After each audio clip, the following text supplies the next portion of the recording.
Hello, Assalamu alaikum everyone. I'm Kaleem, and in this introductory lecture to the future, I'll teach you about verb forms used for the future. So let's get started.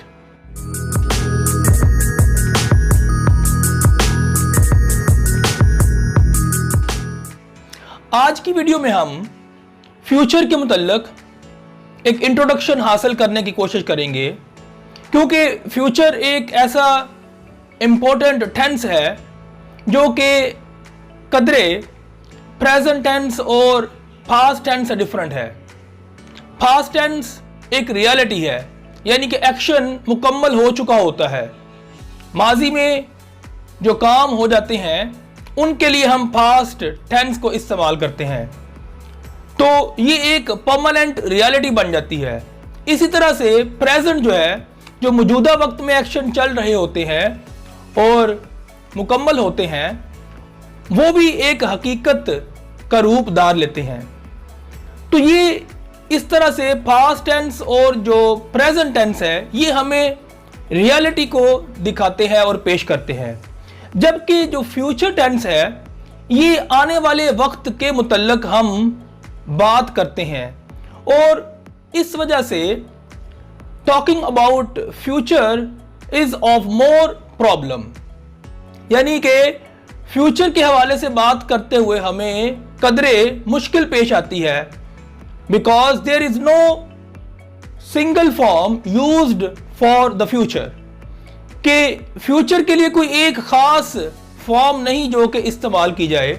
There are different forms that can be used for the future.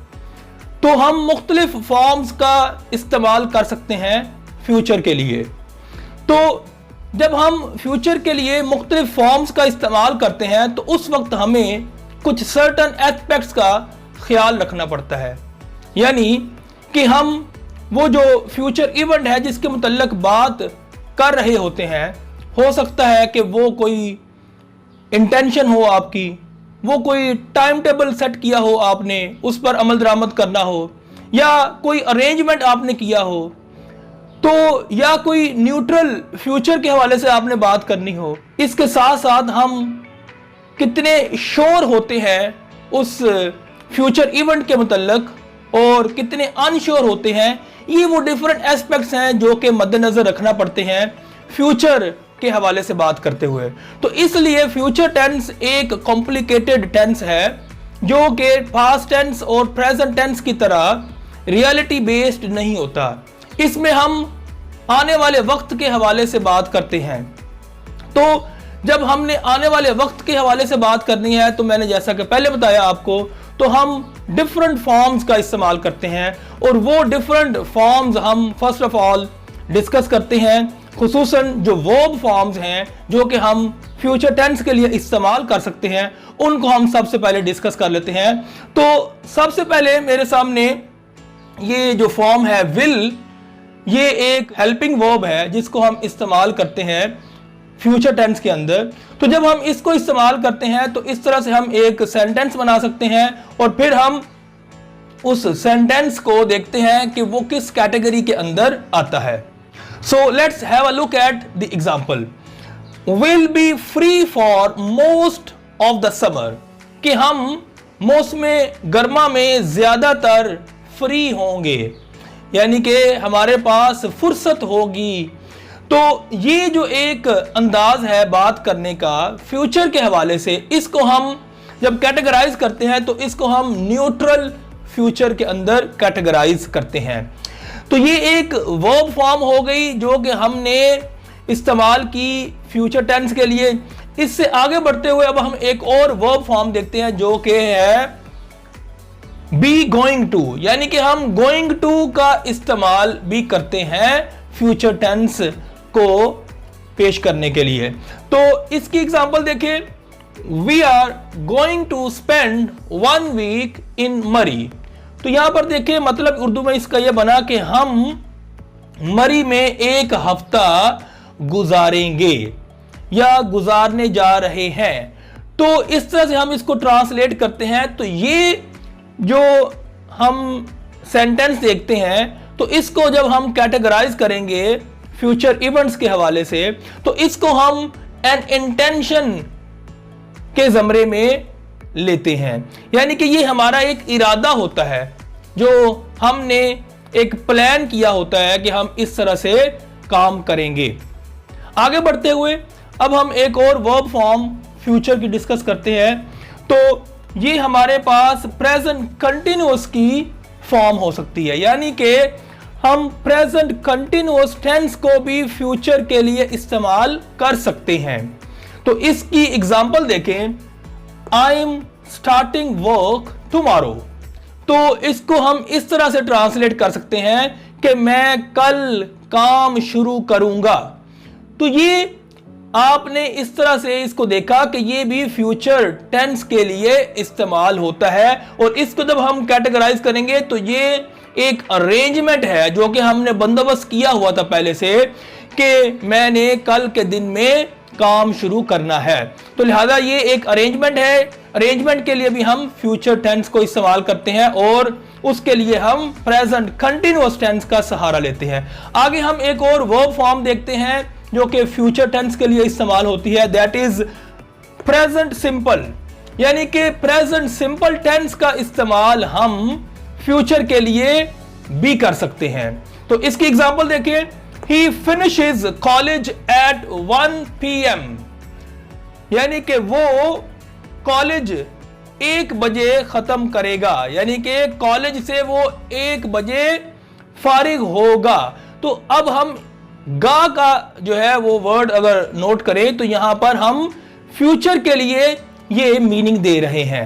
तो इस तरह से अगर हम इसको translate करें कि ही finishes college eight 1 PM, कि वो कॉलेज 1 बजे खत्म करता है, तो ये भी अंदाज ठीक है, मगर यहां पर हम जो मीनिंग दे रहे होते हैं वो फ्यूचर का दे रहे हैं। तो इसलिए बेटर ऑप्शन ये है कि हम इसको इसी तरह से ट्रांसलेट करें कि ही फिनिशेस कॉलेज एट 1 PM, कि वो कॉलेज को 1 बजे खत्म करेगा, यानी कि कॉलेज से वो 1 बजे फारिग होगा।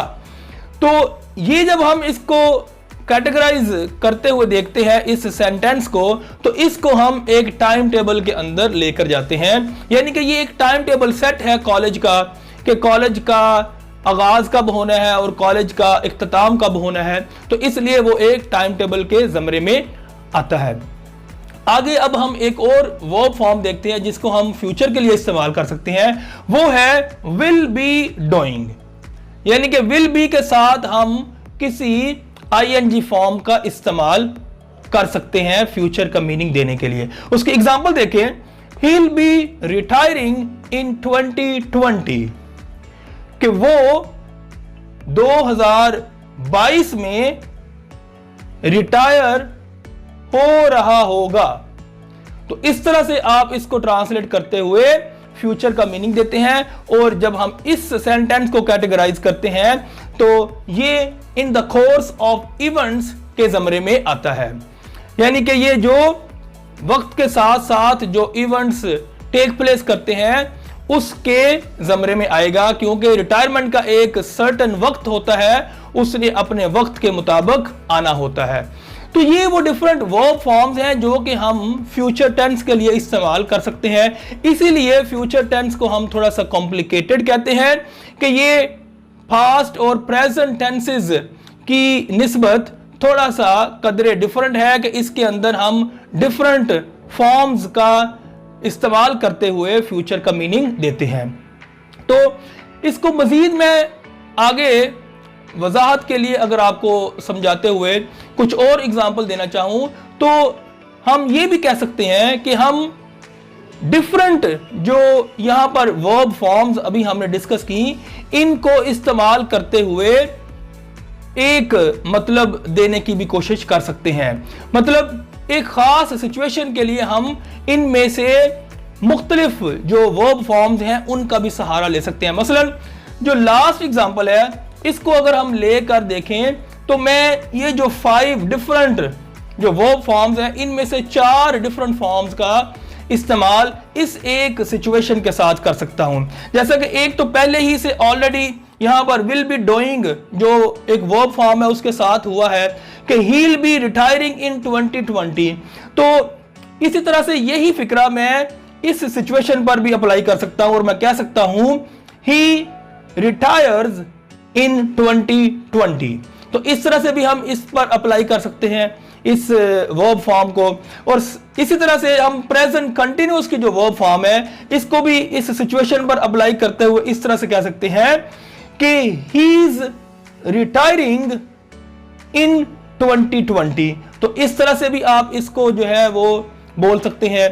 और फिर हमारे पास जो ये वाली जो विल की फॉर्म है इसको भी हम इस्तेमाल करते हुए इस तरह से कह सकते हैं he'll retire in 2020। तो ये वो डिफरेंट आपने देखी फॉर्म्स हमने एक ही सिचुएशन के लिए इस्तेमाल कर ली। तो इस तरह से ये जो फ्यूचर टेंस है कदरे कॉम्प्लिकेटेड है कि हम एक ही सिचुएशन को डिफरेंट जो वर्ब फॉर्म्स है उसके साथ भी पेश कर सकते हैं। अब हम आगे बढ़ते हुए ये डिस्कस करते हैं कि जब हम फ्यूचर इवेंट्स के मुतल्लिक बात करते हैं तो उसके मुतल्लिक हम कितने श्योर होते हैं और कितने अनश्योर होते हैं। तो उसका भी हम इजहार करने के लिए डिफरेंट जो फॉर्म्स हैं जो खुसूसन वर्ब फॉर्म्स हैं उनका हम इस्तेमाल कर सकते हैं। तो वो जो डिफरेंट वर्ब फॉर्म्स हैं वो हमारे सामने जो आती हैं वो एक तो माइट है और दूसरा जो वर्ब फॉर्म है वो कुड है।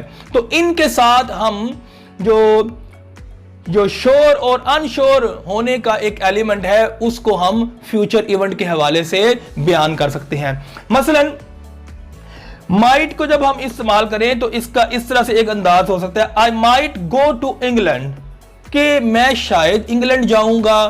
तो इस तरह से जो माइट है यहां पर ये जो अनश्योर है उसके होने का इजहार कर रहा है, श्योरिटी नहीं है। और इसी तरह से हम कुड का भी इस्तेमाल करते हैं अनश्योर होने के लिए। इट कुड हेल सून, हो सकता है जल्द ही ओले गिरेंगे। तो यहां पर अब आप देखें कि ये हो सकता है यानी कि यकीन नहीं है। तो यहां पर भी आप अनश्योर होने को जाहिर कर रहे हैं कि आपको श्योरिटी नहीं है। हो सकता है कि जल्द ही ओले गिरे और हो सकता है कि ओले ना भी गिरे। तो इस तरह से हम कितने श्योर होते हैं और कितने अनश्योर होते हैं उसके लिए हम ये दो डिफरेंट फॉर्म्स माइट और कुड का इस्तेमाल करके जो ये श्योरिटी और अनश्योरिटी है इसका इजहार करते हैं। तो आगे जब हम बढ़ते हैं तो ये जो श्योरिटी और अनश्योरिटी है इसके हवाले से हम कुछ डिफरेंट फ्रेजेस को डिस्कस कर लेते हैं। उनके इस्तेमाल से हम जानते हैं कि हम कितने श्योर हैं और कितने अनश्योर हैं। तो ये जो डिफरेंट फ्रेजेस हैं उनको हम वन बाय वन डिस्कस करते हैं। तो यहां पर देखिए फर्स्ट फ्रेज है आई एम श्योर। ये एक जो फ्रेज है आई एम श्योर ये यकीन दिलाने के लिए जो है वो इस्तेमाल की जाती है। वील विन द मैच, कि हम मैच जीत जाएंगे।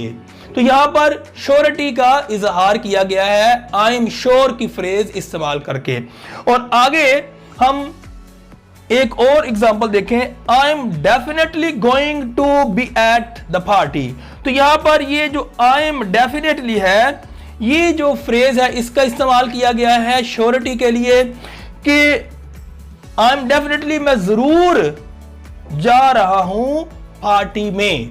तो इस तरह से आपने श्योरिटी का इजहार किया इस फ्रेज के साथ। और दूसरी तरफ अब हम जरा कम श्योरिटी का इजहार करने के लिए एग्जांपल डिस्कस करते हैं। तो यहां पर गौर करें he will probably be late, कि वो गालिबन देर से आएगा, यानी कि उसको देर हो जाएगी। यहां पर आपने देखा कि ज्यादा श्योरिटी नहीं है बल्कि अनश्योर होने का हमें इजहार मिल रहा है। तो ये जो हील प्रोबेबली ये एक फ्रेज है जिसको हम इस्तेमाल करते हैं जरा अनश्योर होने को जाहिर करने के लिए। तो आगे हम इसी तरह की एक और फ्रेज देखते हैं जो कि है आई एक्सपेक्ट। आई एक्सपेक्ट कि मैं तवक्को करता हूं they will be going home, कि वो घर जा रहे होंगे। तो यहां पर उसको तवक्को है, तो इस तरह से वो अपनी श्योरिटी का इजहार कर रहा है। आगे लास्ट एग्जांपल देखें, आई थिंक। यहां पर अब ये फ्रेज जो है इसका इजहार किया हमने श्योर और अनश्योर होने के हवाले से। आई थिंक, मेरा ख्याल है, I am going to yawn, कि मैं जमाई लेने वाला हूं। तो लिहाजा ये यॉन का मतलब होता है जमाई लेना। तो इस तरह से उसने अपना ख्याल जाहिर किया क्योंकि उसको उस तरह की फीलिंग्स हो रही थी। तो इस तरह से उसने अपने श्योर होने का यहां पर इजहार आई थिंक की फ्रेज के साथ किया। Last but not the least, I don't think. हम इस फ्रेज का भी इस्तेमाल करते हैं, आई डोंट थिंक। इससे भी हम जो है वो श्योर और अनश्योर होने के हवाले से एक डिफरेंस पेश करते हैं, खुसूसन जब आपको श्योरिटी ना हो, जब आप अनश्योर हो, तो उस वक्त आप आई डोंट थिंक की फ्रेज का इस्तेमाल करते हैं। She is coming tonight, कि वो आज रात आ रही है। तो यहां पर उसको श्योरिटी नहीं है, वो अनश्योर है, इस मीनिंग को बयान करते हुए। तो इस तरह से ये वो डिफरेंट फ्रेजेस हैं जिनके साथ हम ये इजहार करते हैं कि हाउ श्योर और अनश्योर वी आर, कि हम कितने श्योर और अनश्योर हैं। तो ये वो डिफरेंट फ्रेजेस है जो कि हमने बीइंग श्योर और अनश्योर के हवाले से डिस्कस की। और इस तरह से हमने आज के लेसन में ये जाना कि जो फ्यूचर टेंस है ये कदरे प्रेजेंट और पास्ट टेंस से डिफरेंट है, और इसके अंदर डिफरेंट अंदाज हैं जो कि फ्यूचर इवेंट्स के लिए हम इस्तेमाल करते हैं, खुसूसन वो वर्ब फॉर्म्स जो कि हम इस टेंस के अंदर इस्तेमाल करते हुए फ्यूचर इवेंट को डिस्कस कर सकते हैं। मुझे उम्मीद है कि ये डिफरेंट एस्पेक्ट्स आपके लिए बहुत ही मुफीद होंगे और ये फ्यूचर में आपको बेहतर इंग्लिश बोलने के लिए हेल्प आउट करेंगे। Thanks for watching my video. Until my next video, bye bye.